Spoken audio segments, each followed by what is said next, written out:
जब नारी अगर पुरुष वर्ग सूर्य को अर्घ दे और उसका काम अटक रहा हो तो, पर अगर कोई काम अटक रहा हो उसके लिए कंकु डालकर सूर्य को अर्घ देना चाहिए। और अगर बच्चा पढ़ाई के लिए जा रहा हो, परीक्षा में पास होना है, सीए की पढ़ाई बैठ रहा हो या इंजीनियर की पढ़ाई कर रहा हो या कोई सेमेस्टर निकालना हो, नहीं निकल रहा, तो 21 दाने पीले चंदन के करके उसको पानी के कलश में डालकर सूर्य को अर्घ दिलाकर बच्चे को परीक्षा देने भेज दो। जिंदगी में फेल नहीं हो सकता, पास होकर ही आएगा अच्छे नंबर से।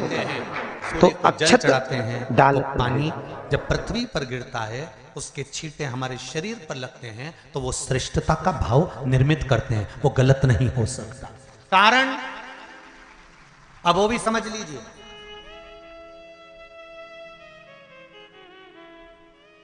अब सूर्य नारायण भगवान को आप जल चढ़ा रहे हो तो छींटे नहीं लगे, उसके लिए क्या स्टूल पे चढ़ के चढ़ाओगे कि कुर्सी पे चढ़ के चढ़ाओगे?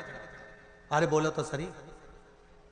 अब कई लोगों के दिमाग में यह बात भरा गई कि हम भगवान को जल चढ़ाते हैं, वो हमारे शरीर में छींटे लगते हैं, जमीन पे से पानी गिरता है, वो हमारे शरीर को छींटे लगते हैं, भगवान को अच्छा नहीं लगता होगा।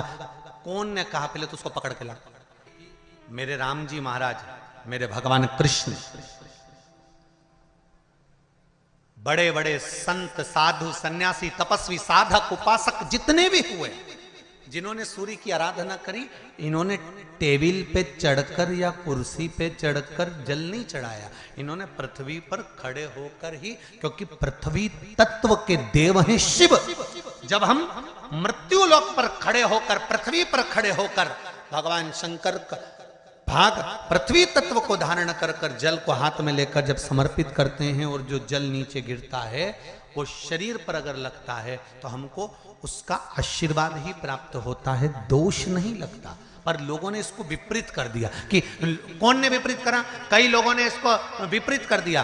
कौन ने विपरीत करा? तो जो दूसरे धर्म के लोग होते हैं, जिनको हिंदू धर्म से नफरत होती है और जो हिंदू धर्म की पूजन सेवा अर्चना को समाप्त करना चाहते हैं, वो धीरे धीरे धीरे धीरे कहने लगे कि सूर्य को जल चढ़ाओगे तो शरीर में लगेगा, शरीर में लगेगा तो दोष लगेगा। इसको कह कहकर घर घर में सूर्य को जल चढ़ाना लोगों ने बंद कर दिया कि आप जल चढ़ाएंगे तो दोष लगेगा, शरीर पे छींटा लगेगा, शरीर को ऐसा लगेगा। ये दोष नहीं है। कितनी सुंदर बात है महाराज। सूर्य नारायण भगवान को जब जल चढ़ाया जाता है, हाथ सिर से 8 इंच की दूरी पर होना चाहिए। जम के बोलिए, सिर से कितना ऊंचा होना चाहिए? 8 इंच ऊपर अपना हाथ होना चाहिए मस्तक से सूर्य को जल चढ़ाते समय। और ना चांदी का, ना स्टील का, ना लोहे का, ना प्लास्टिक का, ना कांच का, ना सोने का कोई बर्तन, ना कांसे का, ना एल्युमिनियम का, ना पीतल का, केवल एक पात्र होना चाहिए, वो है तांबे का। काय का पात्र होना चाहिए? तांबे का पात्र। और सूर्य नारायण भगवान को जब 8 इंच ऊपर तुम्हारा हस्त है और जब हम सूर्य को जल चढ़ा रहे हैं, कैसे जल चढ़ाना है वो भी समझ लीजिए। अगर कोई कैंसर का मरीज है, जिसके चेस्ट में कैंसर आ गया हो, लेफ्ट में राइट में कहीं पर कैंसर आ गया हो या कोई गठान आ गई हो, तो महाराज आप जल चढ़ाते समय उस जल की धार को सूर्य भगवान को जब चढ़ा रहे हो तो धार आपकी गठान की ओर जाना चाहिए, जिससे सूर्य की किरण उस जल में से आपके उस स्थान पर पड़े, उस जगह पर पड़े जहां पर गठान है। महाराज आप लगातार जल तो चढ़ाना चालू करो, अच्छे अच्छे डॉक्टर फेल हो जाएंगे और कह देंगे गठन ठीक हो गई। आपका लीवर और किडनी गड़बड़ कर रहा है, आप प्रतिदिन आपका स्वास्थ्य गड़बड़ रहता है, आप प्रतिदिन ये ज्योतिष शास्त्र के अंतर्गत, रत्न शास्त्र के अंतर्गत, ये रत्न शास्त्र, ज्योतिष शास्त्र, रंग शास्त्र जो हमारे यहाँ है, रंगों के हिसाब से ये जितने रत्न होते हैं, माणिक हुआ, मोती हुआ, नीलम हुआ, मूंगा हुआ, पुखराज हुआ, ये क्यों कहते हैं ये पीला है, ये सफेद है, ये नीला है, ये लाल है, इसको शरीर में क्यों पहनाते हैं? उसका कारण होता है कि जब शरीर में पहनते हैं सूर्य की किरण उसमें पड़ती है, हमारे शरीर पर वो कलर का इफेक्ट पड़ता है, उस कलर को शरीर पर लगता है, और शरीर पर लगता है तो हमारा शरीर धीरे धीरे, हमारी जो इंद्रियां हैं वो सही होने लगती हैं, काम सही होने लगता है। तो आप कहते हो ना सब, मैं कौन सा नक पहनूं, मैं कौन सा मोती पहनूं, मैं कौन सा पुखराज पहनूं, मैं कौन सा नीलम पहनूं, वो ज्योतिष शास्त्र के अंतर्गत, रत्न शास्त्र के अंतर्गत जितने रत्न हम पहनते हैं ये केवल उस किरण के लिए ही तो पहनते हैं कि जो सूर्य की किरण मिले,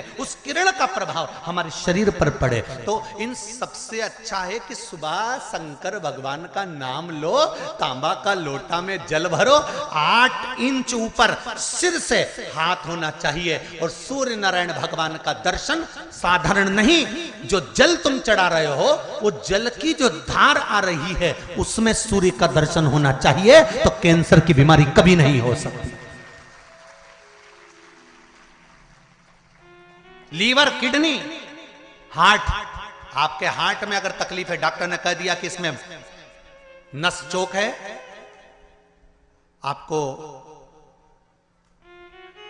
कहीं ना कहीं छल्ला डलेगा, आपको कह दिया इसमें कुछ ना कुछ प्रॉब्लम आ रही है, आप सूर्य को अर्घ देना चालू कर दो, सूर्य को जल चढ़ाना चालू कर दीजिए। आप सूर्य को जल चढ़ाओ, वो जल की जो तरंग आ रही है, वो जल जो निकल कर जा रहा है, उसकी जो किरण आपके हृदय पर, आपकी छाती पर पड़ रही है, नाड़ियों में पड़ रही है, नसों में पड़ रही है, उसका बल देखो तो सही। 1 महीना लगातार चढ़ाओ, तो 15 दिन 20 दिन कर तो देखो। क्यों राम जी महाराज जल चढ़ाते थे, क्यों भगवान कृष्ण जल चढ़ाते थे सूर्य को, क्यों दशरथ जी महाराज जल चढ़ाते थे, क्यों कश्यप ऋषि जल चढ़ाते थे सूर्य को, सारे 33 कोटि देवता, सारे ऋषिवर, साधु संत सन्यासी तपस्वी साधक उपासक सब भगवान सूर्य को अर्घ दिया करते थे। क्यों देते थे, किस लिए? सूर्य नारायण भगवान को जल चढ़ाते समय आपके पंजों की एड़ी ऊंची नहीं होना चाहिए, ध्यान दीजिएगा। आपका पंजा पांव का पूरा की पूरा जमा होना चाहिए भूमि पर। हाथ कितने इंच ऊपर?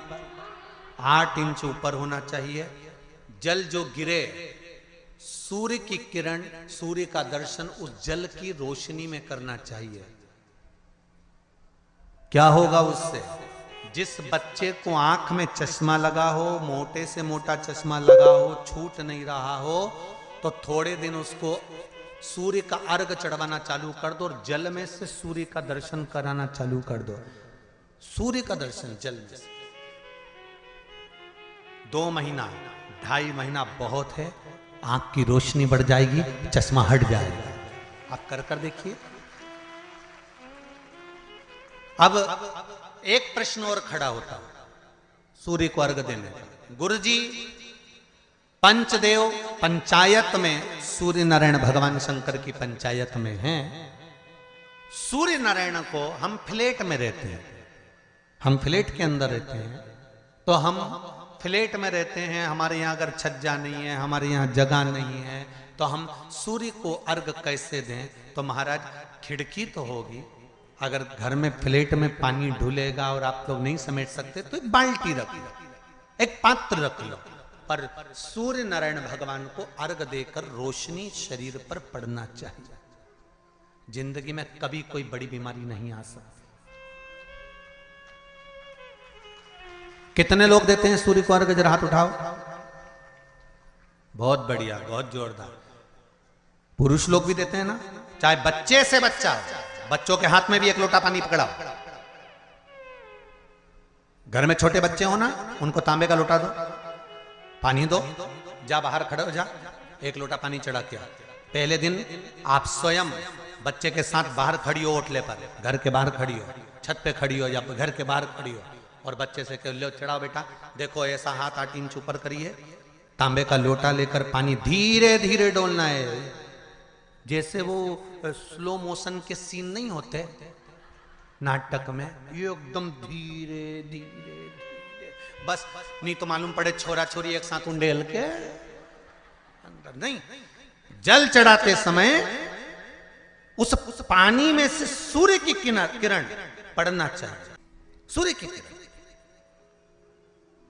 एक बात और कहना चाहूंगा, अगर आप लोग स्वीकार करेंगे तो, अगर कहीं आपको लगता हो कि बच्चा पढ़ने में कमजोर है, विद्या में कमजोर है, रिजल्ट अच्छा नहीं आ रहा, पढ़ने में कमजोर है, वो पढ़े अपनी जगह पढ़े, वो कार्य करे अपनी जगह करे, मेहनत करे अपनी जगह करे।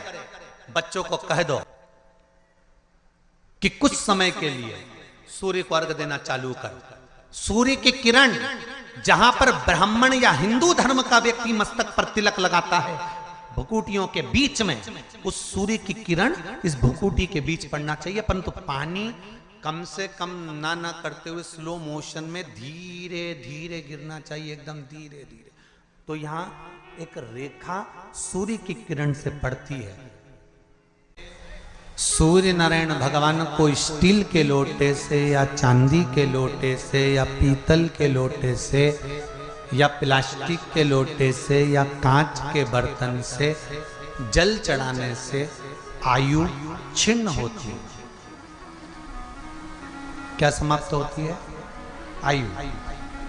और सूर्य नारायण भगवान को अगर तांबे के लोटे से जल दिया जाता है तो आयु की वृद्धि होती है, और दिन भर में अगर कोई काम अटकने वाला है तो वो काम का रास्ता खुल जाता है और शरीर की बीमारी समाप्त हो जाती है। शरीर की बीमारी समाप्त हो जाती है। एक नियम बना लो कि हमारे शरीर को, क्योंकि दिन भर हम दुकान पे बैठे रहते हैं, नौकरी में लगे रहते हैं, सर्विस में लगे रहते हैं, अगर मुंबई, पूना, चेन्नई, मद्रास आदि का अधिक बड़ी बड़ी सिटियों में लोग रहते हैं तो उनको ऑफिस जाना पड़ता है। सवेरे से जल्दी उठते हैं, काम करते हैं, दिन भर ऑफिस में लगे रहते हैं। व्यापार करने वाला व्यक्ति व्यापार करता रहता है, नौकरी करने वाला व्यक्ति नौकरी करता रहता है, धंधा करने वाला व्यक्ति धंधा करता रहता है, ठेला चलाने वाला, गाड़ी चलाने वाला गाड़ी चलाता रहता है। घर की माताओं को एक नियम चालू कर देना चाहिए। क्या नियम? क्योंकि जान है तो जहान है। बोलो सही है कि गलत है? शरीर में रोग आ गया, बीमारी आ गई, और तुमने 5 लाख रुपए महीना भी कमाया, मान लो, एक सरल भाषा में समझ लो, 5 लाख रुपए महीना तुम कमा रहे हो, 4 लाख रुपए महीना तुम कमा रहे हो, और शरीर में बीमारी आ गई। अब वो 5 लाख रुपए तुम्हारे कमाए हुए किसी काम के हैं क्या? हॉस्पिटल में जाओगे, दवाई में, गोली में, जांचों में वो समाप्त होते चले जाएगा। तुमने कमाया किसके लिए था? अपने बच्चों के लिए। मेहनत किसके लिए करी? अपने बच्चों के लिए। परिश्रम किसके लिए करा? आगे बढ़ने के लिए। और मालूम पड़ा कि तुम बीमार पड़ गए, जितना तुमने कमा कर जोड़ा था वो सब तुम्हारी बीमारी में लग गया। तो ऐसा कमाना कोई फायदे का है क्या? कमाओ, दिल से कमाओ, जितनी तुम्हारी कैपेसिटी है उससे दुगना कमाओ, पर उसके साथ एक काम चालू करो कि तुम अंतिम क्षण तक, जब मौत तुम्हारे दरवाजे पर आए, तुम्हारी उम्र जब पूरी हो, तब तक भी तुम बीमार नहीं पड़ो।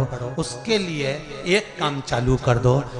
हमें तांबे के लोटे में पानी भरना है, सिर से 8 इंच ऊपर रखना है, सूर्य को अर्घ देना है, और जो पानी नीचे गिरेगा उस पानी में से सूर्य का दर्शन करना है। वो पानी जब हमारे शरीर के इस हृदय रेखा के सम्मुख से, इस कपाल रेखा के बीच में से, मध्य से उस पानी की धार जब सूर्य की किरण देगा तो हमारे शरीर में कोई बड़ी बीमारी, ना कैंसर, ना लीवर, ना किडनी, कोई अटैक पटैक आ ही नहीं सकती।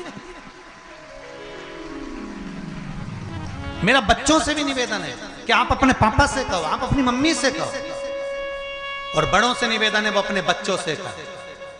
बुजुर्ग माताओं से निवेदन है, अगर आप अपने बच्चों को सुखी देखना चाहती हो, बीमारी में पैसा नहीं लगाना चाहती, आप अपने बच्चों को अंत समय अपनी आंखों से उसको तड़पता हुआ नहीं मरना देखना चाहती, तो सूर्य को अर्घ देना चालू कर दो। क्योंकि सूर्य की किरण जल के साथ जब इस शरीर पर पड़ती है तो शरीर में कोई बीमारी टिक ही नहीं सकती। ये श्रीमद् शिव महापुराण की कथा कह रही है। ये ज्योतिष शास्त्र कहता है, रंग शास्त्र कहता है। हमारे जितने ज्योतिष शास्त्र हैं, रंग शास्त्र हैं, नग बताते हैं, मोती बताते हैं, नीलम बताते हैं, पन्ना बताते हैं, ये सब क्या पहनाते हैं? रंग का क्यों पहनाते हैं? क्योंकि रंग का इफेक्ट इस शरीर पर पड़ता है। कपड़े कौन से कलर के पहन रहा है उसका इफेक्ट इस शरीर पर पड़ता है। उसी तरह 8 इंच ऊपर मस्तिष्क से तुम्हारा हाथ होना चाहिए, तांबे के कलश में जल होना चाहिए और सूर्य को देखकर उस जल की धार में सूर्य को जल दीजिए। जिंदगी में बीमारी तुमको नहीं घेर सकती, और बीमार हो भी गए हो तो 15-20 दिन करके देखने में कुछ नहीं जाता। बाद में मत करना, सियोर वाला हमारा झूठ बोल रहा होगा, उसमें क्या दिक्कत कह रहे हैं? क्यों बोल रहे हैं इतने? उसका एक कारण है, आज के समय में लोग 80 साल और 90 साल के होकर नहीं जा रहे भाई। आज के समय में लोग अटैक आता है, बीमारी आती है, कैंसर हो गया, शुगर हो गई, बीपी हो गया, 60, 70, 75, 55, 40 में लोगों के प्राण छूट जा रहे हैं। अगर ये पूरी पृथ्वी युवानों से जवानों से अगर विहीन हो जाएगी तो किस काम की? तुम्हारा कमाया गया धन किस काम का होगा? कौन कौन ले रहा है नियम? आज से नियम बना लो, एक तांबे का लोटा जल सूर्य नारायण को अर्घ देना है हमको प्रतिदिन।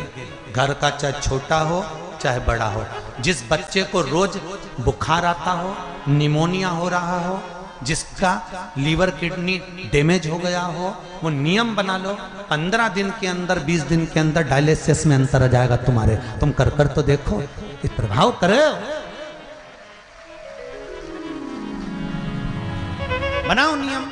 जिस नारी को रजो धर्म से जुड़ी हुई या गर्भाशय से जुड़ी हुई कोई बीमारी हो गई हो, वो नारी भी सूर्य को जब अर्घ दे तो उस जल को बिल्कुल स्लो एकदम धीरे धीरे गिरा, एकदम धीमा धीमा, जल्दी जल्दी पानी उंडेल के मत आना। सूर्य देवता को अर्घ देना। हो सकता है तुम लोग इसलिए भी नहीं दो कि लोग हंसेंगे, शर्म करेंगे। तो दुनिया हंसे, जब हॉस्पिटल में पड़े रहोगे तब नहीं हंसेंगे कि कमा कमा के मर गया, ले यहीं छोड़ दिया। जब भी तो लोग हंसेंगे। तो उससे अच्छा है दुनिया आग लगे बस्ती में। अरे अच्छे से बोलो जरा, आग लगे बस्ती में, अपन रहो मस्ती में। और एक निवेदन हो रहे, जो ये बात कही है इसकी क्लिपिंग आप काट लेना और सारे के व्हाट्सएप पे भेज देना। 1 लोटा तांबे का जल सूर्य नारायण को देना है इस शरीर के लिए, क्योंकि हमने परिवार के लिए बहुत करा, अब अपने लिए करना है। कोई पैसा लग रहा है? अरे बोलते जाओ। सियोर वाले महाराज ने तुमसे धन मांगा? नहीं। पैसा मांगा? नहीं। इसमें तुम्हारे अगर प्राण बचेंगे तो सियोर वाले महाराज का कोई भला होगा? नहीं। भला किसका होगा? तुम्हारी पत्नी का सौभाग्य अमर होगा, तुम्हारे बच्चों का पिता उनके सामने होगा और माँ उसके सामने होगी। तुम्हारे लिए कर रहे, या हमारे को कुछ नहीं चाहिए, तुम तो तुम्हारे लिए करो।